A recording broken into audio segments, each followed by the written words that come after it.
Welcome to the Buy Box Bandits podcast.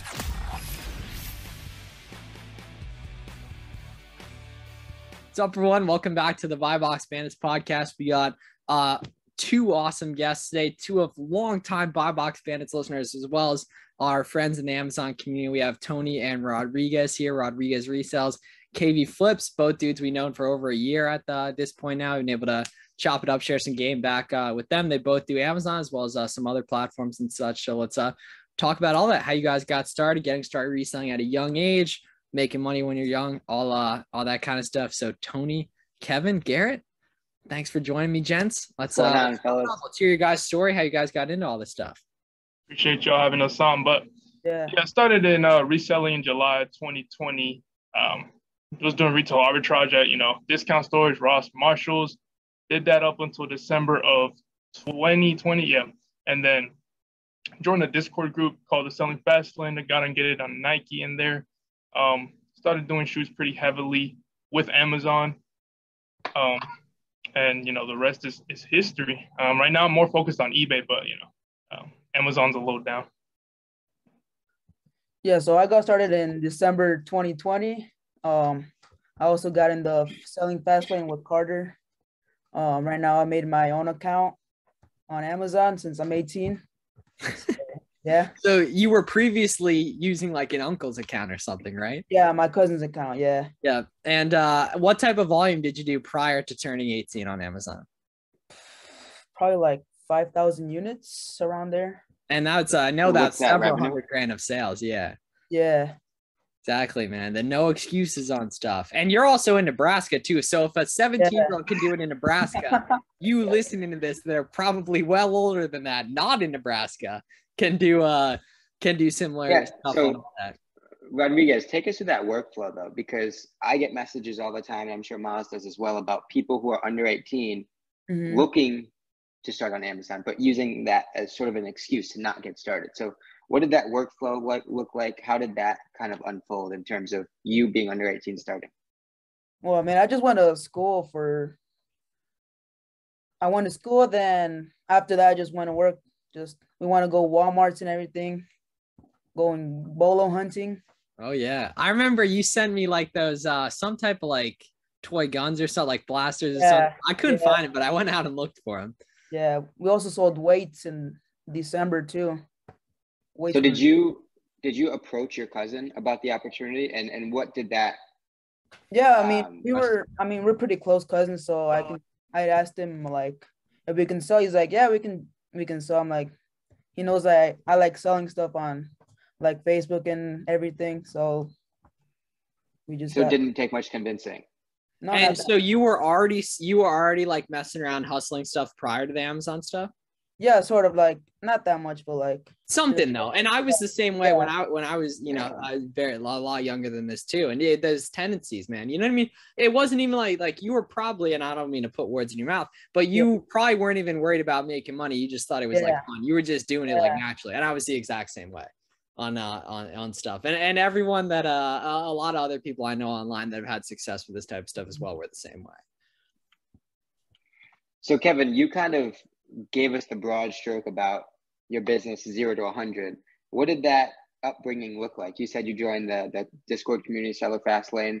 Was Nike Ungate simply like the opening the floodgates of how you really got started? Yeah, I would say so. That's when I started like doing Amazon seriously and be like, I can probably do something with this. And once you get the Nike Ungate, you get like several other Ungates. So that opened a lot of doors. Considering like I was at these stores like 3 to 4 times a week. And I was like, that's the only thing I saw. So I was like, I got to get it in these brands so I can, maybe do something. I didn't know, the extent that it could go to, but, I tried it and it went pretty well. Yeah. And a big thing a lot of beginners trip over is the ungating process. And that was a big thing when I was starting in like 2019 and everything. And now it's like incredibly easy. All the methods are out there for free. Like you can use Frontier Co-op to do beauty and grocery. You can use Eastbay to do any of the big like shoe brands, Asics, Adidas, Nike, all those. So do those if you haven't. You can literally like do it for very low cost and different stuff. So take advantage of that. That opens up a lot of stuff. And it's being that you now know how, you have to consider that that's a massive barrier to entry that a lot of new sellers don't know how to deal with. So they automatically write off one, they actually can't sell those. So they gets automatically written off as well. But ungating is a huge part of things as well. Let's just take a look at the beauty of Garrett's polo right there. Everyone watching on YouTube. Yeah, this is actually one of three, because Kate has one too. And Alyssa has one, but Kevin got these. Alyssa has one. Oh, Kevin has one too. Oh, you got the polos. No, I copped them for him. Yeah, bought them for him at the Nike store. I still don't have mine. He was in store. He gave me a call. He was like, "Yo, I got the polos." Oh, that's love. That's hella love. So, are you still doing a lot of outlets, Kevin? Yeah, I'm only doing outlets right now at this point. Doing RA still. That's one of the reasons I haven't really kept up with doing Amazon seriously. I never really got into OA. Just because RA has, it's been working, been going good for me. So there's no reason for me to be I want to get into OA so I can do this. I'm just going to keep doing RA until I have to do OA, which I don't think I'm going to. What volume, what sales, monthly spend or sales volume do you think you would have to start doing OA because you couldn't sustain it? Just I'm not really sure, to be honest, but if I could, I would. If I could, I can, start doing OA. But like I said earlier, I could put that, cash aside from whatever I'm doing right now, pretty easily. But like I said, it's not really what I'm planning. I really want to stick with shoes, really want to stick with eBay. And as much as I love Amazon, it's a little bit out of the question right now. Maybe a little bit FBM, but yeah. So you're not even cross-listing stuff. Yeah, I'm trying to. Now that I'm maybe gonna step away a little bit from FBA and mainly do FBM, see how that goes. Hopefully it does work, but yeah, I haven't tried it yet, but I'm going to. I mean, that's just a testament of just simply how many ways there are to win in the space right now, right? You're showing that you can win with eBay, obviously FBA with Amazon. There's plenty of ways to win, right? Starting to try and shift gears a little bit. One thing I really want to get into with specifically you two is the success you've had at such a young age. And as you started building your businesses and as you started to develop these side hustles, what sort of feedback did you receive from maybe friends, your parents? Take us through the whole outside perspective of you guys trying to do something that most kids your age just simply aren't. Yes, I mean, my parents were pretty supportive about it from the beginning. My dad was little what are you doing? Go focus on school, just do that and you'll be okay. But I was I want to focus more on this a little bit. And the more and more I did it, the better I got. And I started posting a little bit of numbers. I don't always do that, and then family members reached out and a whole bunch of people were just interested. And, they always ask you the questions, blah blah blah, how to do it. They want guidance, but sometimes you can't provide that. But yeah, people are well, how do you do it? And then you tell them, they're they don't do it, or they're nah, that's not. I don't want to do that. So family's been pretty supportive. And just being consistent has been a really, really key thing to doing pretty good.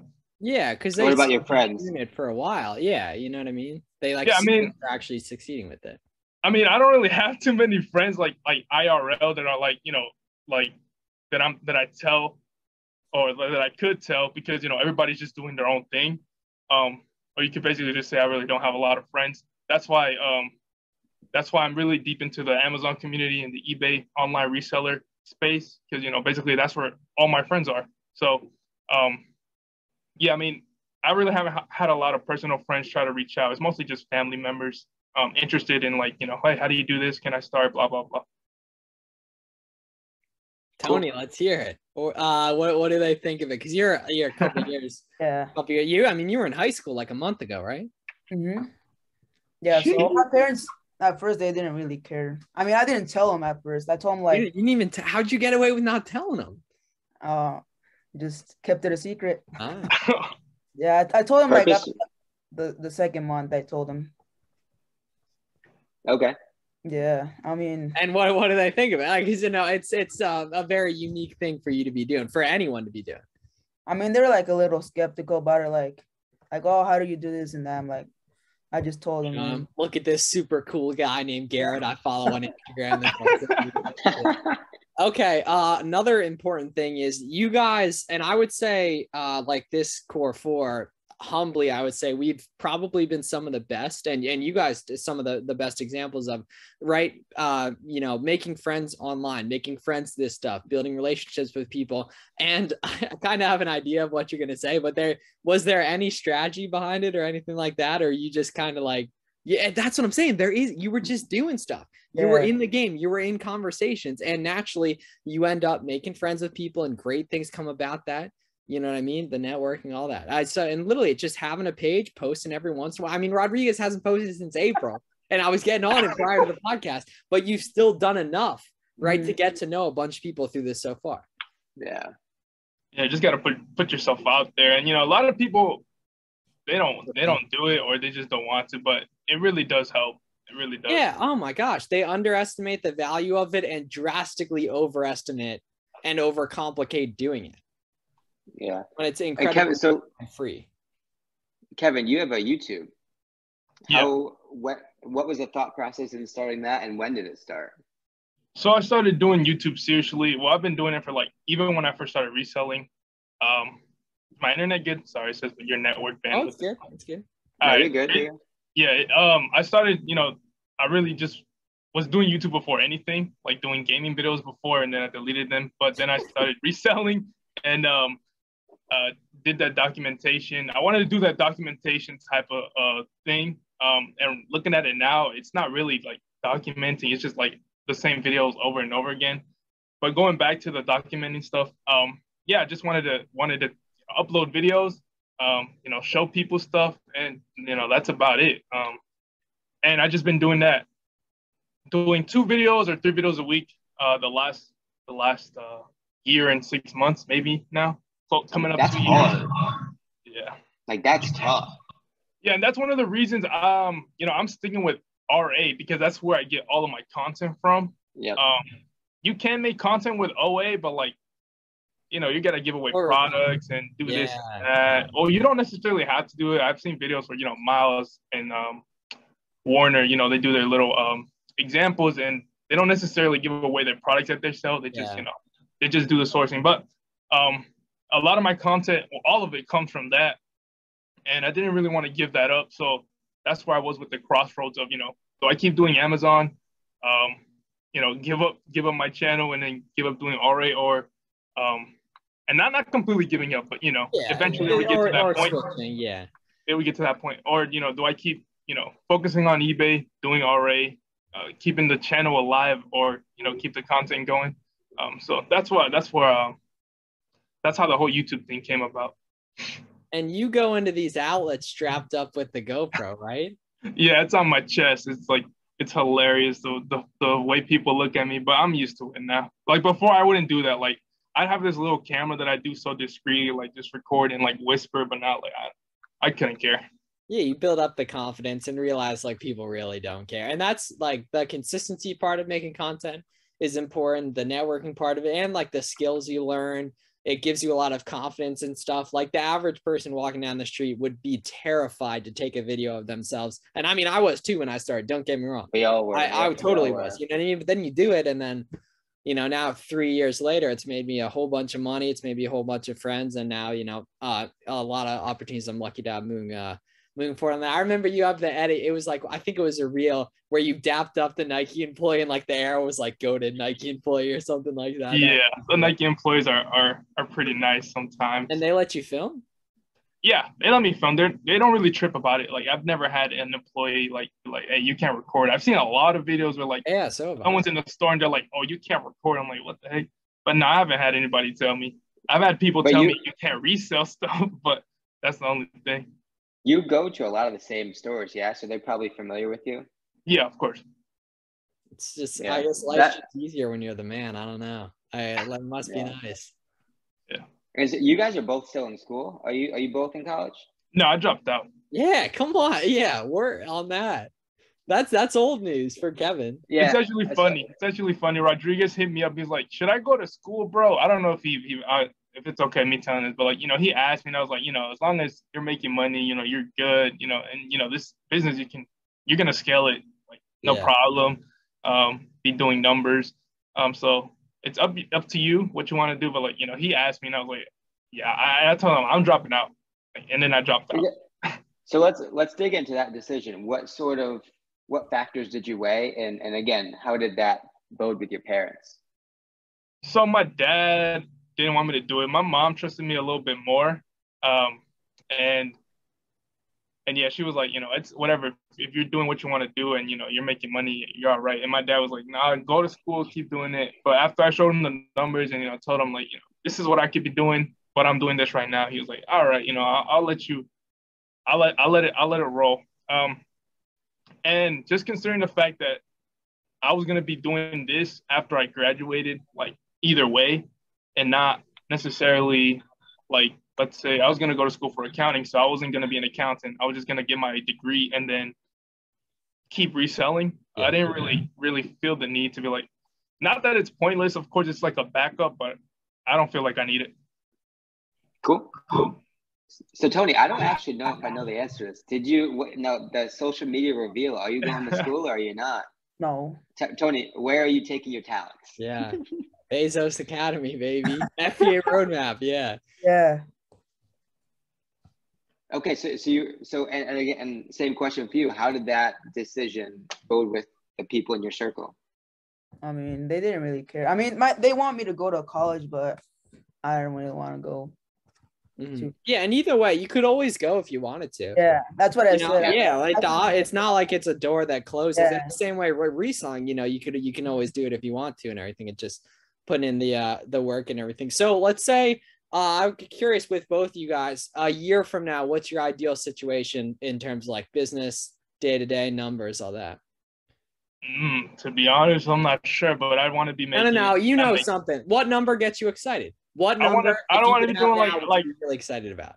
Probably 50K on eBay. Amazon, I don't know, to be honest. So that's over 10 grand in profit, I assume, a month. Yeah, of course. Yeah. And having a rental property, and that's about it. Hey, all right. Well, that's pretty good goal. So eBay margins are a bit higher than Amazon, right? That you would expect on Amazon.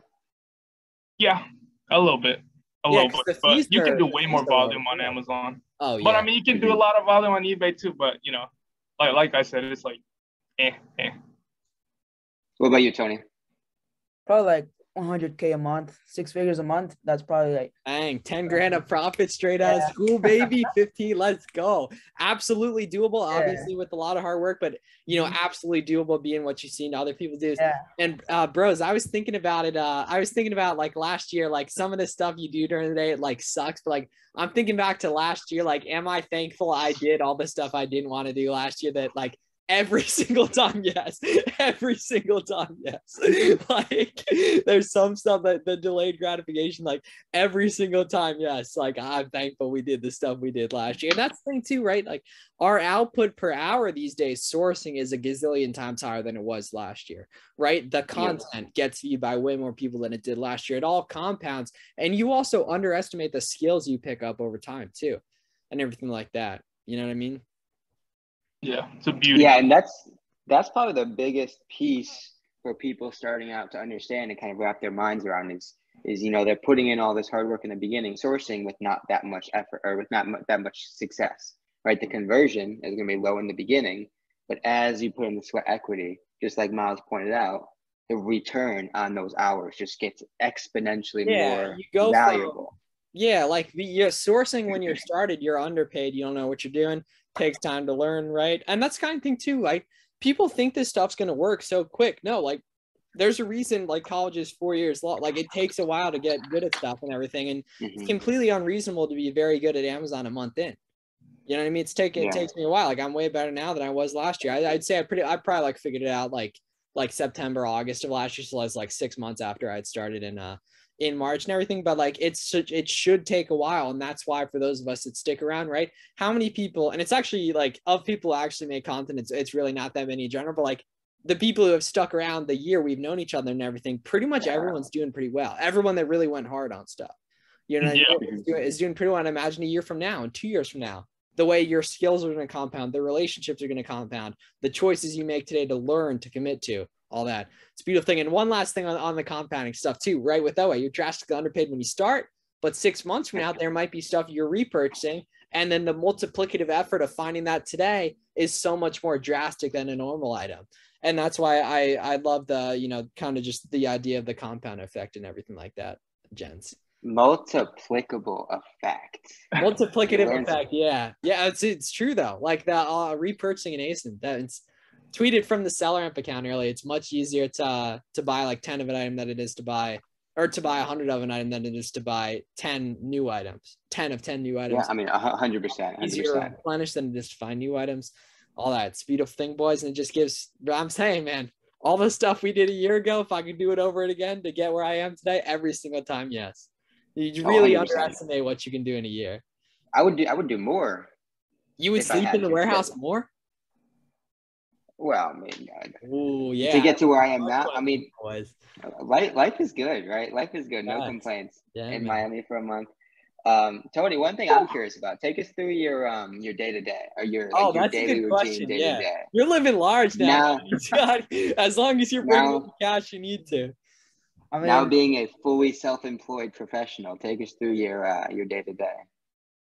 Probably just wake up like around 7 a.m.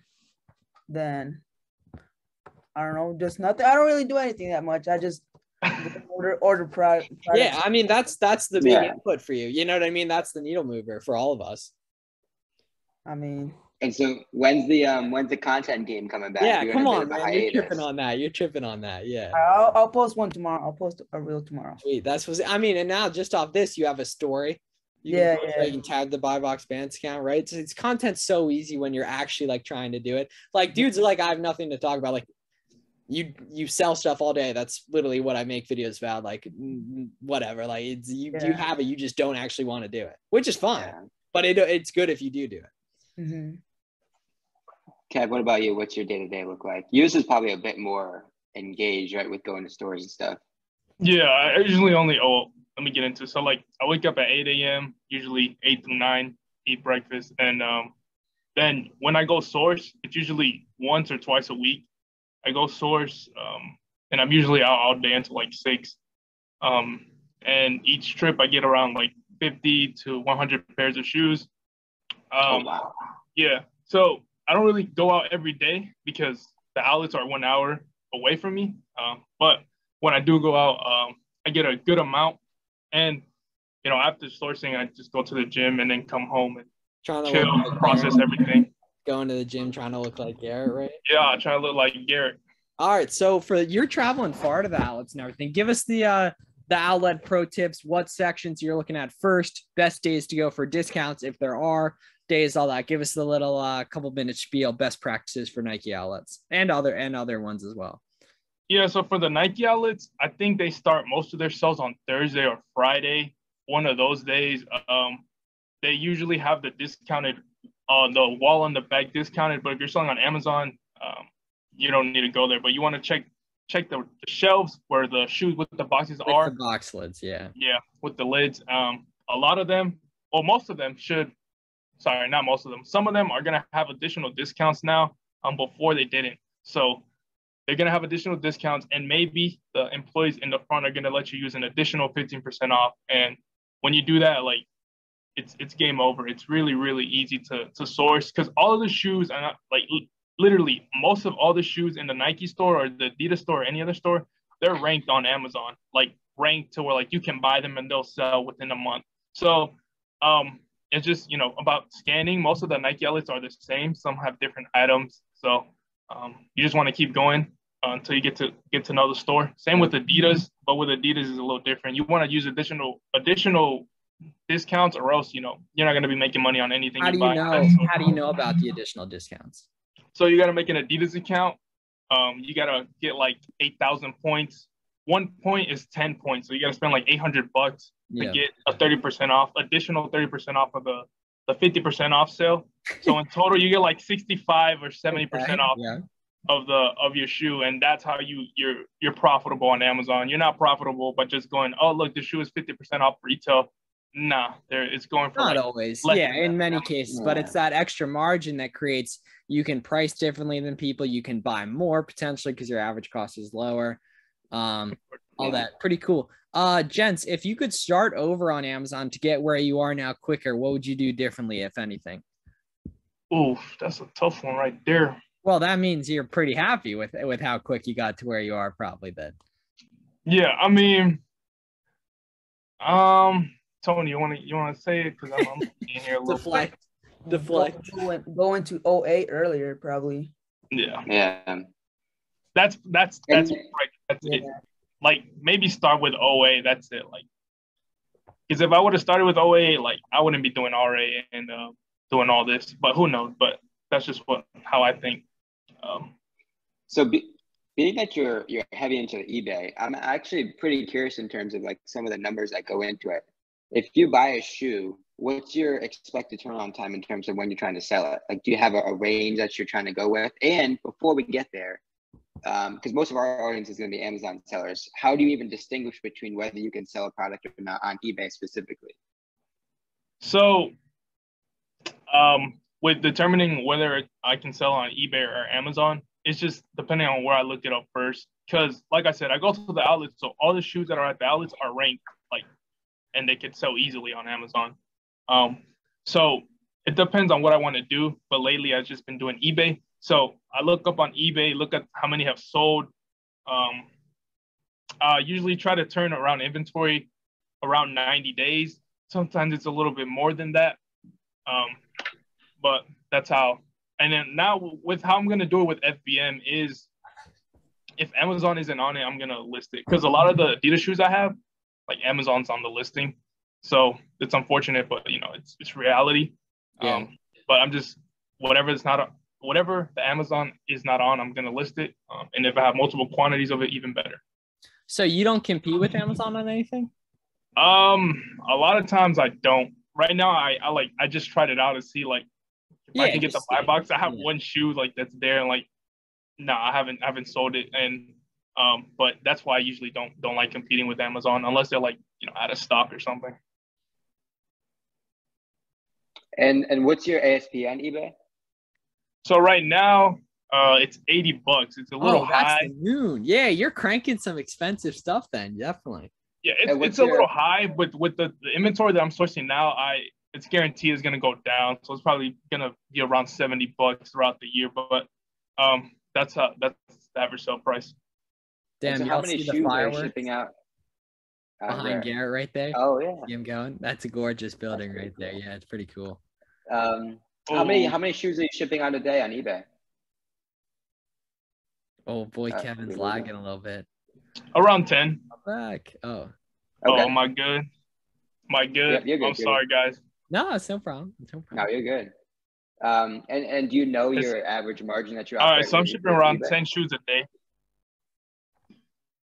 With eBay, yeah, I technically know, like, I do know the margin. I also know like the average like profit of each shoe. And I think it's around 40 right now. Ooh. 40? Yeah. That's fire. Yeah, so you're moving expenses. That ASP, yeah, so your margin's good then. So is there repricing on eBay, or how are you getting a gauge, or is there like software that tells you what to price stuff for based on like your number or whatever? So before I would just look at the market, like what it's selling for, but now I just like I'm stocking like, and this is a thing I've learned from Amazon, like that I'm implementing on eBay. I'm stocking the huge sellers eBay store, seeing their prices, seeing the products that move the best, and I'm going to the outlets and they're there. So I'm like, you know what? I'm just gonna buy it. They're selling this, so maybe I could sell it too at the same price. And right now that's what I'm doing, but also looking at the market and how that's going. So there isn't repricing. You're basically just like kind of going off what like completed sales history. Yeah. Sweet. So you have a fat 90-day average then on eBay. I love that part of the UI on the app or whatever that shows your 90 days. Oh yeah. What is? I'm trying to get it up. Right now, things like 50K. You can double that by the end of the year, definitely.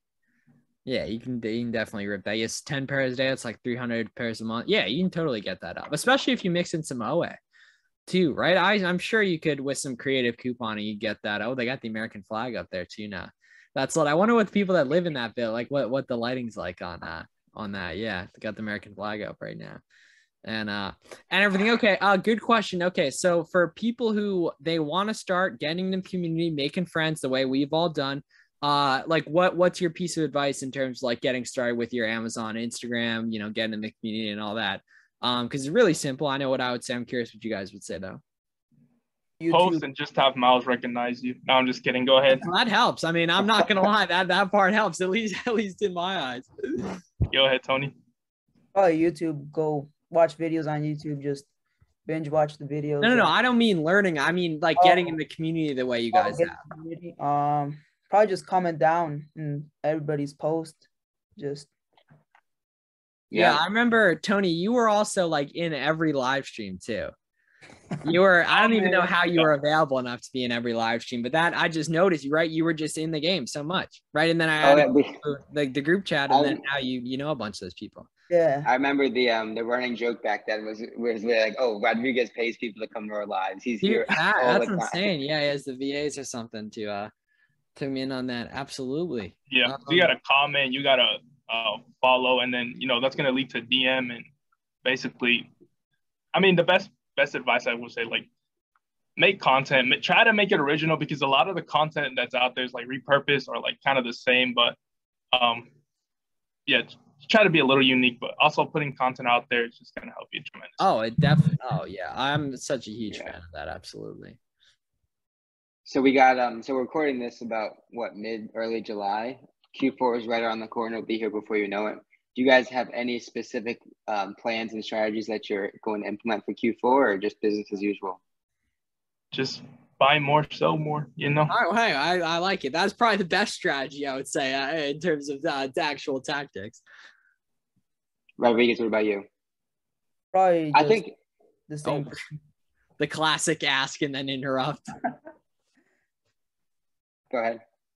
Probably just do the same thing. Just keep buying more. Buy more in Q4. Yeah. I mean, and a lot of the Amazon stuff just sells for more. Like the stuff that's good right now, it's just even better. Like it most likely there's a good chance it'll just be literally good, but also just even better on stuff. Yeah. I'll probably do. I think with Amazon specific. Yeah, so I know our boys, the connection a little bit. Go ahead. I'll probably just do some RA too during like November, December. Bolo action. Yeah. Back in the day. Sounds good, gents. But yeah, so where can everyone find you on the socials? KB Flips on Instagram, Kevin Vasquez Reyes on YouTube. I'm probably going to change that to KB Flips soon. And if you search, KVR. KB Flips on Twitter too. I'm not on there, but you want to follow me, go ahead. That's what's up. Oh, Rodriguez Resell on Instagram, Twitter, and that's it. Sweet. YouTube soon, baby. Yeah, go follow these guys. Thank you for coming on, and thank you guys for being listeners and now guests, everything like that. Thank you to our current listener and guests, listeners as well. We love you guys. We'll be back next Wednesday for another episode. That's our upload day from now on. Thank you, Lance, for editing this episode. Thank you, Garrett, for having a nice polo. Everyone have a great day. See you guys next week. Yep.